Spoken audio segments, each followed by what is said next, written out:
All right, guys, what's going on? Welcome in. So got a pretty long drive ahead of me here. So I was actually stopping to go get a coffee. And when I was sitting in the drive-thru, I was just thinking about Mike White, this Jets organization, this Jets team.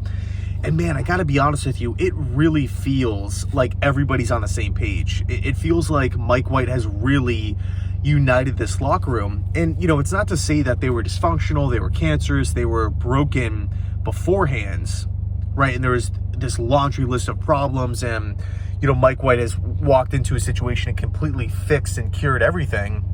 Not saying that. I mean, and also we have to kind of be honest, like there hasn't really been like a major locker room problem or incident, like a Geno Smith punching situation, or, you know, I remember back when Brandon Marshall was with the team, I think it was back in 2016, so after the really, really good season, the 10-win season, it just seemed like every week there was something, and, you know, Sheldon Richardson and whatnot, like there was always like something going on.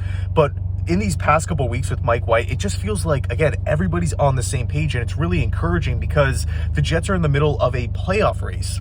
They're in the middle of an AFC East title race, and to not have distractions, to not have people finger pointing, to not have people complaining and running to the media and running to Twitter now, it just feels really, really good. I mean, this is where, to me at least, the Jets want to be. And of course, you know, they're coming off a loss against the Vikings, and they have a tough game this week against the Buffalo Bills. There's some tougher games down the stretch in Seattle, in Miami, for sure. I get it. But as far as a mental, like when we're talking about the mental state of the New York Jets, just where they're at in the season, it does not feel like they're broken down. It does not feel, again, like people are starting to opt out. People are starting to question things, and, oh, we lost against the Vikings. We're playing the Buffalo Bills this week. Let's throw our hands up. We're actually not that good. Our record is, you know, somewhat of a lie. It doesn't feel like that at all. It really feels like this is where the Jets are starting to rise. They're starting to, you know, I guess just rise to the occasion here. I mean, that second half against the Vikings game, there's plenty of teams out in the NFL and college football that when they're down early in the game, that's it. That's it. You know, think about the Adam Gase-led teams. Yeah, the Jets would start off with Sam Darnold and whatnot, scoring a quick 7, scoring a quick 10 or 14, but that was pretty much it for the rest of the game. Like, you know, if the other team jumped out in front in the third quarter, it just never felt like the Jets were going to come back at all. But the cool thing I like about this squad is, like, the guys just believe in each other. They're all bought into the schemes. They're all bought into the coaches. It seems like the coaches really trust the players, and I feel like, going back to Mike White here, because Saleh benched Zach Wilson when he did, I felt like that was a message to the locker room saying, like, I believe in this team. I really, really do. And, you know, these losses aren't completely 100% on Zach Wilson, but there's a major reason why we're losing, and it's because of the quarterback position. We feel as a coaching staff that we can get better production from that position with Mike White, so we're going to make a move. Despite Zach Wilson being the second overall pick, despite Zach Wilson having all this hype in the, you know, offseason, everybody buying in, media members, you know, radio, like everybody was completely bought in with Zach, going to take off this season.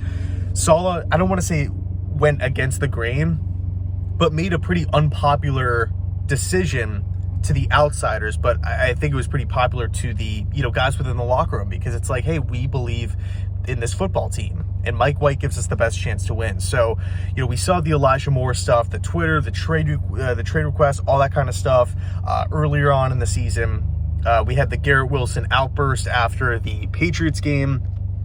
Since then, though, and granted, it's only been 2 weeks. I mean, really, what could go wrong in 2 weeks? But, you know, again, since that Bears game, it just seems like everybody loves each other, everybody's completely bought in, and everybody's on the same page. And to me, that's really, really important, because the Jets are in the middle of a playoff race. So just kind of, you know, rambling here, just kind of wanted to just dish out some of my thoughts. And I think it's really cool, right? I really feel like Mike White has just came in, rallied everybody.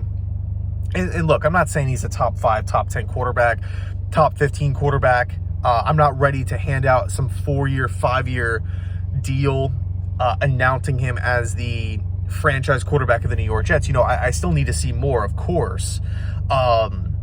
But, you know, what he's done this season, what he did last year a little bit in the Bengals game and whatnot. And also that understanding that he's not the same player. He has grown. Time has passed. He has been, obviously participating in these practices, participating in meeting rooms.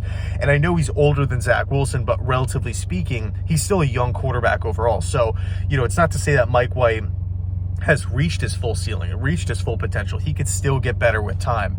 But as we stand right now, I'm really loving how this Jets locker room and this Jets team is I'm loving where they're at, really, to be honest. So 7 wins, 2 games above 500. Let's go. This weekend is huge against the Buffalo Bills. Let me know your thoughts down below. And as always, go Jets.